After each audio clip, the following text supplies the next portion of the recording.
We met Cassius when he was about 14 or 15 months old.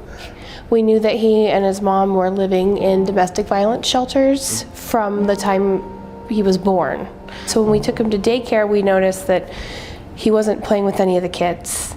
And they did a social emotional eval on him and decided that maybe he could use some assistance in just learning how to be a little kid, learning how to play with other kids. And we didn't even get to really know the full story. And we found out that this all really happened when it started when he was 6 months old, the cases with DSHS, and a lot of it was around neglect, being left alone for small periods of time, but then long periods of time as he got older and even when he was younger. We were worried he'd be one of those kids that couldn't be hugged. So that was our big fear, was that he was going to end up with some sort of a fear of love, fear of attachment. His social worker with DSHS suggested Hope Sparks.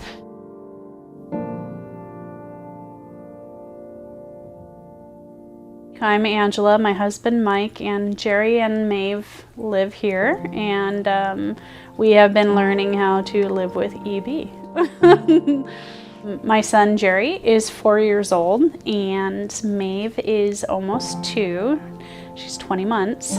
When I found out Maeve had EB, I was at the hospital at Children's, and our pediatrician, she said, I think that she may have something called EB, epidermolysis bullosa, and I didn't know anything about it. I was floored by it. There's many types, and they are very different. She has simplex, and the proteins that Velcro your layers of skin together don't work for her. It mainly affects hands and feet, but in more severe cases, it can do the whole body, head to toe, and she presents head to toe, but worst parts are her hands and feet. It's internal too, so it's in her joints and in her organs, in the lining of everything, especially her throat, her esophagus. Part of her daily care is that we have to pop her blisters as we see them appear. Otherwise they'll get bigger, and then the bigger they get, the more infection she can get. And the doctors told me, you will be her expert. That started the journey of trying everything. We knew that he and his mom were living in domestic violence shelters from the time he was born until he was removed, kind of bouncing, every 3 months. It kind of made sense after the fact, because we're like, oh, he only ever really saw affection turn to violence. And that's when we found out that a lot of the domestic violence was going on between mom and dad, even though she was living in those shelters. It was hard to see him not be able to trust yes. Anybody, kids his age or adults in his life that were safe. If he can't get attached to people, how is he going to form relationships with friends and get along in school, and then eventually maintain friendships, have relationships when he's older? It comes from that young. And so we just wanted him to even just be comfortable in his own skin. I was doing a lot of research on programs that could help us with her, and one of the things that I came into was the program of Hope Sparks. First, I went to an appointment and we did an assessment to see if she would need something like this. She didn't want to touch anything that wasn't a soft blanket or a plushie of some sort, which is understandable. But I noticed that she wasn't wanting to really grip things or touch things like normal babies do, and she didn't move her legs a lot. The appointment for the assessment was actually in the facility, and I remember driving there going, how am I going to do this for her as often as she needs it? Because the more she's in her car seat, the more her skin breaks down. When I learned that it was an in-home program, they would come to our home, I felt very, very relieved, because I knew that would be less wounds to her and more comfort to her. Jill came in and started doing physical therapy with us on how to help her move her body in a way that would work best for her. We do have to do wound care every day.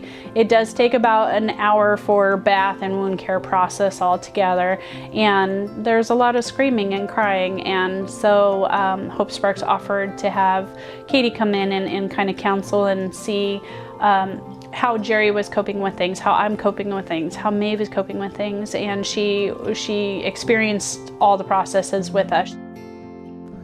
As a dad, it was extremely difficult to wonder if he would pull away. It was scary to think that the stress and the traumatic episodes that I'm sure he had gone through would push him further and further away from myself as well as Brianna. Without Hope Sparks, I'm almost positive that he would still be struggling with trying to build relationships with anybody, whether it's kids his own age or adults that are in his life. Maeve, she's such a big personality in such a tiny package. She's a strong girl and she does so well, but without Hope Sparks, I don't think I would be comfortable that I'm doing what's right for her. I love how welcoming she is with people. She likes to sit in that chair and she waits. When I tell her Jill's coming or Katie's coming, she waits and she stares and she's like, "Oh, they're here." "No, okay, no." And when they finally get here, she does her little happy dance with her shoulders and she says, "Jill's here," or "Katie's here." With the more she learns from the physical therapy from Hope Sparks, the more she is confident with how she can move her body. I want her to play and run and climb and do whatever she wants to, and I want her to have the courage to do it and to go after whatever she wants to do. Without Hope Sparks, I wouldn't be confident in being Maeve's mother. I think without Hope Sparks, I don't think he would have attached to us. He's definitely able to form attachments now and have some great friends.